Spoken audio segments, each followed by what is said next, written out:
چاہے امریکہ کی کتنی بڑی امداد ہو اور چاہے اسرائیل کتنے ہتھیار لے کر کے بیٹھے، لیکن ان لوگوں نے چنے تو چبوا دیے ہیں۔ اس لیے میں یہ سمجھتا ہوں کہ امن و امان کو قائم کرنے کے لیے وہ تجویز کہ یہ بھی آزاد رہیں اور اسرائیل بھی اپنی جگہ پر رہے، یہ اسرائیل کی زندگی کے لیے بہترین طریقہ ہے، نہیں تو اسرائیل ختم ہو جائے گا۔ فلسطین کا ہر آدمی یہ سمجھتا ہے کہ مجھ کو وہ اسرائیلیوں نے غلام بنا لیا ہے، ہماری زمین پر قبضہ کر لیا ہے۔ دنیا کے بے شمار ممالک ہیں جنہوں نے غلامی کے خلاف جنگ کی ہے، اس کے نتیجے کے اندر کتنے لوگ مرے ہیں۔ آپ نے اگر اپنی تاریخ پڑھی ہوگی، روشن مستقبل یا روح روشن مستقبل کتابیں موجود ہیں، ان کے اندر یہ پتہ چلتا ہے کہ ملک کی، ہمارے اس ملک کی آزادی کے اندر 1857 کے اندر صرف دلی کے اندر 33,000 علماء کو قتل کیا گیا ہے، مسلمانوں کو، اس بنیاد کے اوپر۔ وہ بھی اپنی جنگ آزادی لڑ رہے ہیں، جہاد کی بات کر رہے ہیں، اس کے اندر کسی کو اختلاف نہیں کرنا۔ اس پر ہندوستان کی جو فورن پالیسی ہے اس پر آپ کا کیا کہنا ہے؟ اور کل ہی وزیر اعظم نے جو نیتنیاہو ہیں اسرائیل کے پرائم منسٹر، ان سے بات کی ہے اور یوز بندی کی ایک طریقے سے پیشکش کی ہے، تو اس پر کیا؟ اس مسئلے کو سمجھنا چاہیے۔ اصل میں جس وقت ہمارا ملک آزاد ہوا ہے اسی کے قریب خلافت عثمانیہ جو ٹرکی کی تھی اس کو توڑ کر کے اور اسرائیل کو وہاں لا کر کے بسایا گیا، بیت المقدس کے ایک حصے کے اندر ان کا ملک قرار دے دیا گیا۔ حالات دنیا کے ایسے تھے کہ دنیا نے اس کو قبول کیا۔ وہاں بیٹھالنے کے بعد اس نے اپنی زمین کو بڑھانا چاہا ہے، 2 مرتبہ، لوگ اس کو نہیں جانتے۔ انہوں نے فلسطین کے اوپر قبضہ کیا اور اردن سے اس زمین کو چھینا۔ اگر آپ کو یاد ہوگا تو وہ لڑائی ہوئی ہے، گلی اور کوچے میں لڑائی ہوئی ہے، اس کے اوپر قبضہ کر لیا۔ پھر اس کے بعد اسرائیل کو یہ خطرہ تھا کہ شام کی گولان کی پہاڑیوں سے اس کے اوپر کسی وقت حملہ ہو سکتا ہے، گولان کی پہاڑیوں کے اوپر قبضہ کر لیا۔ فلسطین کا ہر آدمی یہ سمجھتا ہے کہ مجھ کو وہ اسرائیلیوں نے غلام بنا لیا ہے، ہماری زمین پر قبضہ کر لیا ہے۔ دنیا کے بے شمار ممالک ہیں جنہوں نے غلامی کے خلاف جنگ کی ہے، اس کے نتیجے کے اندر کتنے لوگ مرے ہیں۔ آپ نے اگر اپنی تاریخ پڑھی ہوگی، روشن مستقبل یا روح روشن مستقبل کتابیں موجود ہیں، ان کے اندر یہ پتہ چلتا ہے کہ ملک کی، ہمارے اس ملک کی آزادی کے اندر 1857 کے اندر صرف دلی کے اندر 33,000 علماء کو قتل کیا گیا ہے، مسلمانوں کو، اس بنیاد کے اوپر۔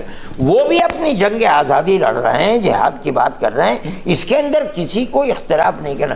ہندوستان اس بات کو نہیں جانتا تھا، ہمارے ملک کے پرائم منسٹر نے اس کو دہشت گردی کہا۔ میں سب سے پہلا آدمی ہوں جب میں نے کہا کہ یہ دہشت گردی نہیں ہے، تاریخ کو پڑھیے۔ اور مجھے اس بات کی خوشی ہے، میری کوئی لڑائی نہیں ہے، لیکن اس کے بعد نظریہ بدلا ملک کا۔ ہمارے ملک نے وہاں کے لیے امداد بھی بھیجی اور یہ بات کہہ رہے ہیں کہ جنگ بندی ہونی چاہیے۔ ہم اس کا خیر مقدم کرتے ہیں، ہم سمجھتے ہیں کہ بڑی اچھی بات ہے۔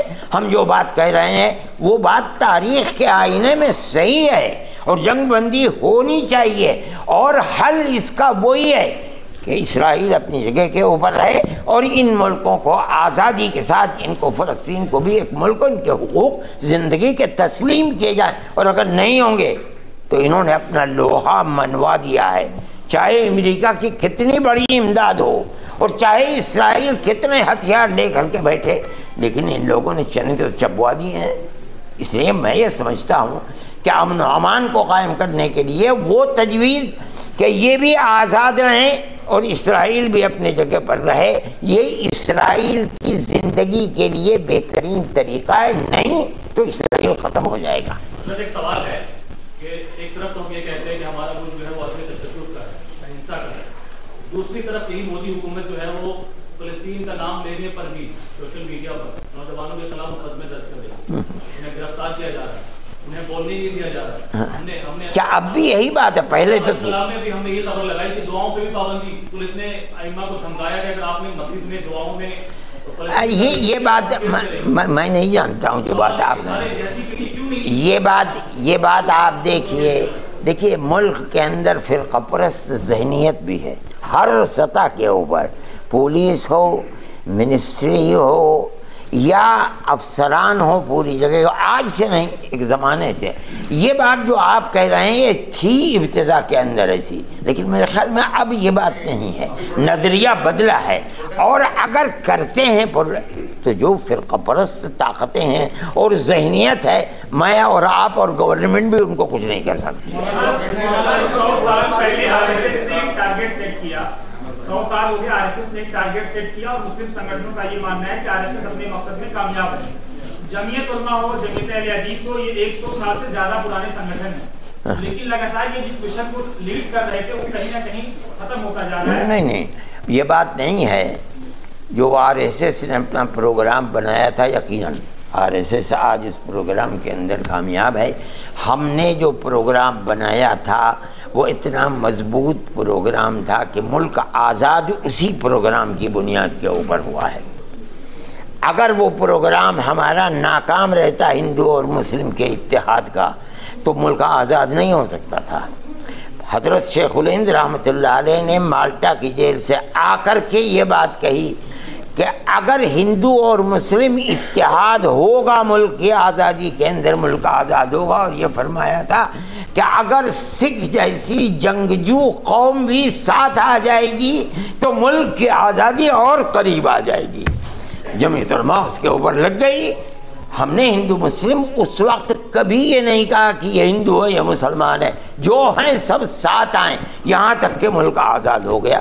ملک کی آزادی کے بعد جن کے ہاتھ میں اقتدار کی باگڈور آئی ہے، اگر وہ ملک کی آزادی سے پہلے جیسے ہمارے کندھے سے کندھا لگا کر کے چلتے چلتے ملک اس جگہ نہ پہنچتا، یہ ہمارا قصور نہیں ہے، قصور جن کا ہے۔ میں صرف کانگریس کو نہیں، میں آج کی گورنمنٹ کو بھی نہیں کہتا ہوں۔ وہ لوگ جو فرقہ پرستی کی بنیاد پر دیواریں کھڑی کرتے تھے، یقیناً یہ کوتاہی ہے کہ وہ کھڑی کر رہے تھے، اور ہم کہتے تھے کہ پکڑو ان کو، پکڑو، جنہیں اگر آج نہیں پکڑو گے تو یہ آج ہمارا خون پی رہے ہیں، کل تمہارا بھی خون پیئیں گے، آج ان کے خون کو بھی پی رہے ہیں۔ اس فرقہ پرست طاقت کو اگر پکڑ لیا جاتا کبھی یہ نوبت نہ آتی۔ ایک سوال ہے، 2024 کا الیکشن بالکل قریب ہے، اس کی تیاری چل رہی ہے، مسلموں کا رہنما آخر کون ہوگا؟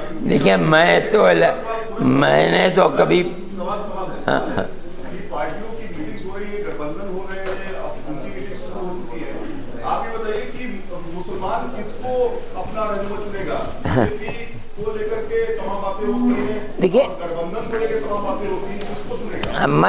میں چونکہ کوئی سیاسی آدمی نہیں ہوں، میری کوئی رائے اس کے اندر ایسی نہیں ہے، نہ جمعیت علماء کی رائے، لیکن میں یہ سمجھتا ہوں کہ وہ پارٹیاں جو فرقہ پرستی نہیں رکھتی ہیں اور فرقہ پرست ذہنیت ایسی نہیں ہے جو ملک کو نقصان پہنچائے، ان پارٹیوں سے قربت کو اختیار کرنا چاہیے، تاکہ فرقہ پرستی کی یہ صورت جو آج بالکل کہتے ہیں کہ چھٹا ہوا اونٹ ہے، جہاں چاہے وہاں چلا جائے، یہ صورت باقی نہ رہے تو وہ زیادہ بہتر ہے۔ مولانا صاحب، فرقہ پرست وہ پارٹیاں کون ہیں جو کہ فرقہ پرست نہیں ہیں؟ فرقہ پرست ڈیفائن نہیں ہو پا رہا۔ نہیں، فرقہ پرستی کا مطلب یہ ہے کہ وہ اپنوں کی تائید ہر چیز کے اندر، غلط چیز میں بھی کریں، صحیح چیز کے اندر بھی کریں، یہی فرقہ پرستی کا مطلب ہے۔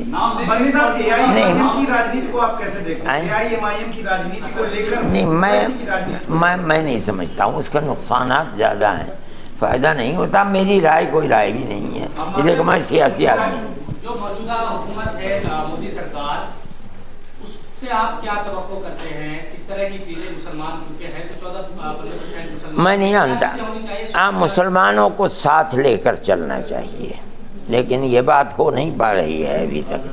مسلمانوں کو ساتھ لے کر چلنا چاہیے، اور میں ایک بات بڑی کھلی کہتا ہوں، یہ بات اور ہر آدمی اس کو دیکھتا ہے کہ اتنی بڑی پارٹی جو ملک کے اندر حکومت کر رہی ہے، یہ سمجھیے کہ گویا پورا پارلیمنٹ ان کے ہاتھ کے اندر ہے، لیکن اس میں مسلمان کئے ہیں اس کو آپ دیکھیے، اور اگر نہیں ہیں تو اپنی سیاست کے اس رخ کو میں سمجھتا ہوں بدلنا چاہیے۔